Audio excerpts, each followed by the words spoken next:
my book babies that have come out into the world within the past few years. This one came out in 2014. It's the first one in the series of Breakable Things. This one was definitely a labor of love. It was never intended to be published. I just started writing it when my first son was born, because I went from being a teacher and having 160 students to suddenly having just one kid who was a tiny dictator and screamed and cried and wouldn't let me turn on a light and wouldn't let me watch TV because he was that crazy.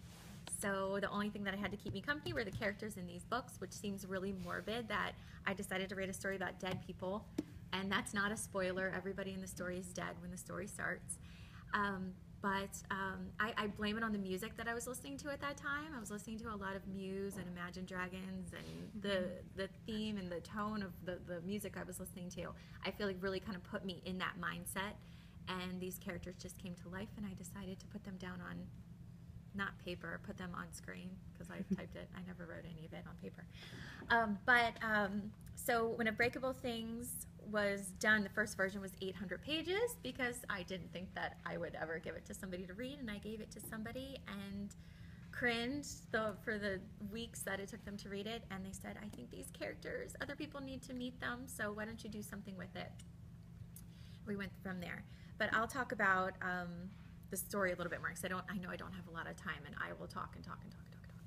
So Breakable Things, the main character, Alex, had Ehlers-Danlos syndrome when she was alive, which is a tissue disorder. So she had type 4 EDS, which means that her organs could rupture at any point, which is why her mother died in childbirth, because her uterus ruptured, which is not fun to talk about. But the heart is an organ, so Alex, you know, it's a slippery slope when she's alive. So when she's dead, all of a sudden she has all these strengths that she didn't get to experience. So she's almost more alive after she dies, and she enters this mental afterworld where, you know, the longer she's dead, the more she sees, the more open her mind becomes, the more she believes, and the more things that can exist, which is pretty cool for her. But she quickly discovers that this world is not as perfect as it might seem from the get-go.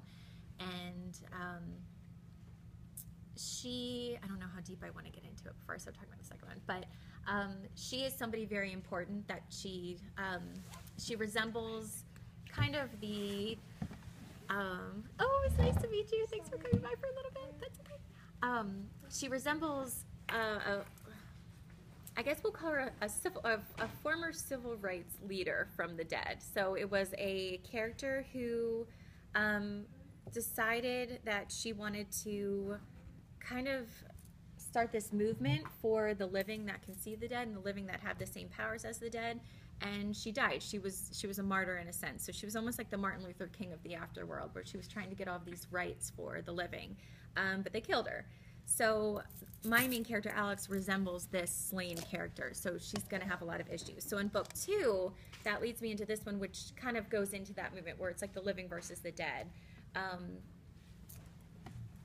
How they might, which side does she want to go to? She kind of straddles the line of living and the dead, because she still knows people that are alive that can see the dead, and it gets kind of tricky through there. I don't want to keep talking too much. You know, I could talk and talk and talk and talk. So any questions about the books before we get into everything else?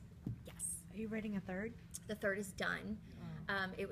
I turned it in last summer. It's not good, and it still is going through the editing phases. I had to write it when I was pregnant, and I have no brain when I'm pregnant, so hopefully that won't happen again. And so the third book, I love the way that the story goes, but I know that I'm going to have so much more coming back to me. It's supposed to come out at the end of this year, so we'll see how that goes. I'm excited about it, but not. I'm excited about the idea of it, but I know it's a lot of work. It's a labor of love. Other questions? It can be about what's in the book or about, right? Yeah. Is it like really bloody gory, or is it just like it goes into basic details on the diseases and things? Well, it can't be too bloody gory because they're already dead. So right. When well, it like, talks about like the flashback kind of thing, like. I mean, they're not too much because I didn't want to scare. I know that a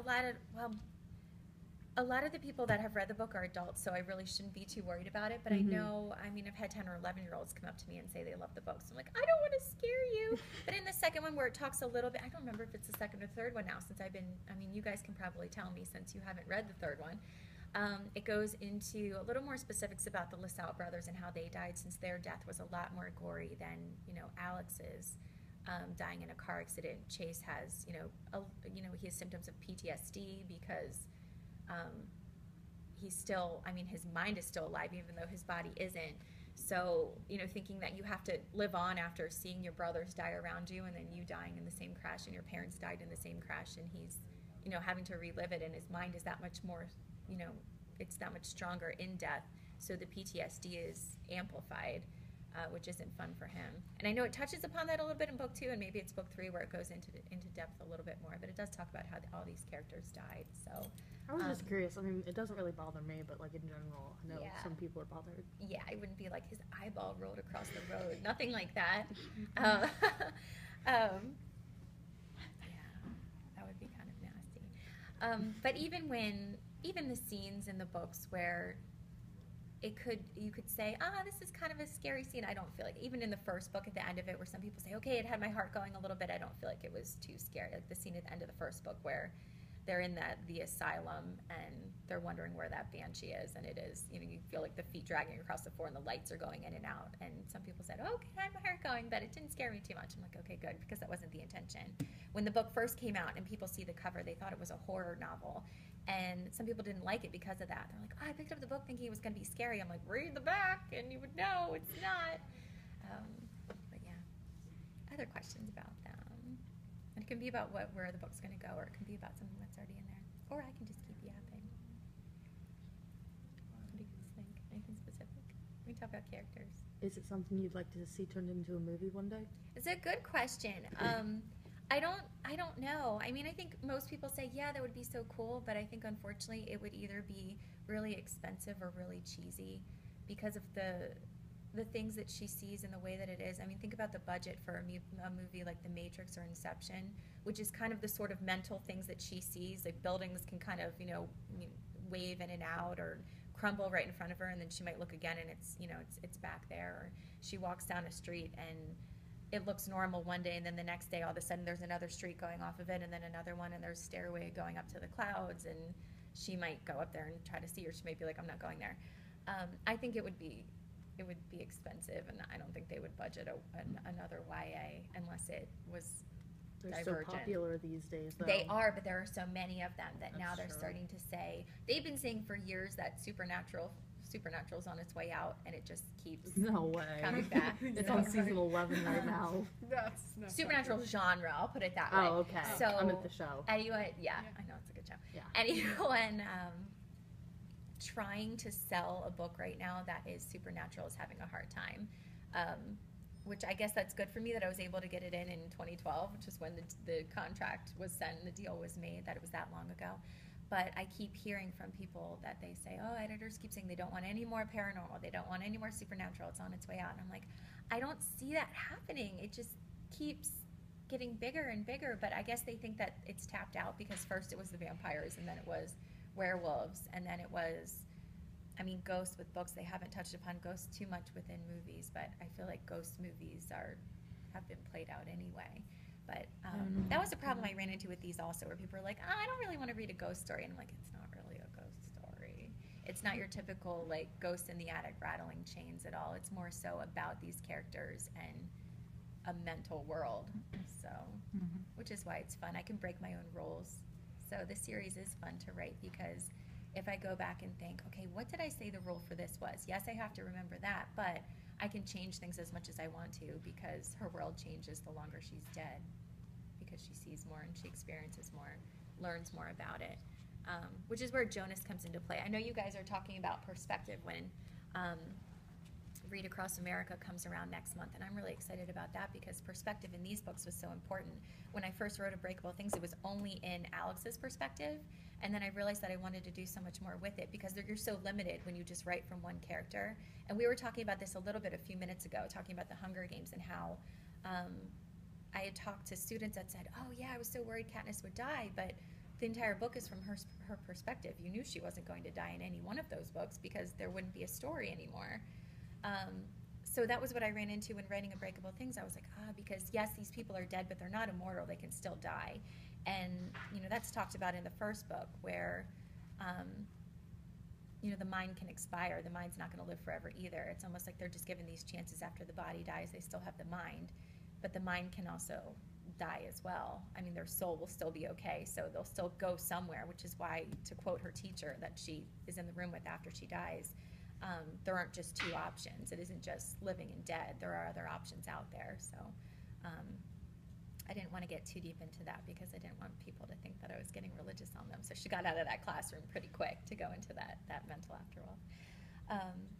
But yeah, that's why I introduced the other perspectives. Every once in a while throughout the novel, you have Jonas's perspective or you have Chase's perspective.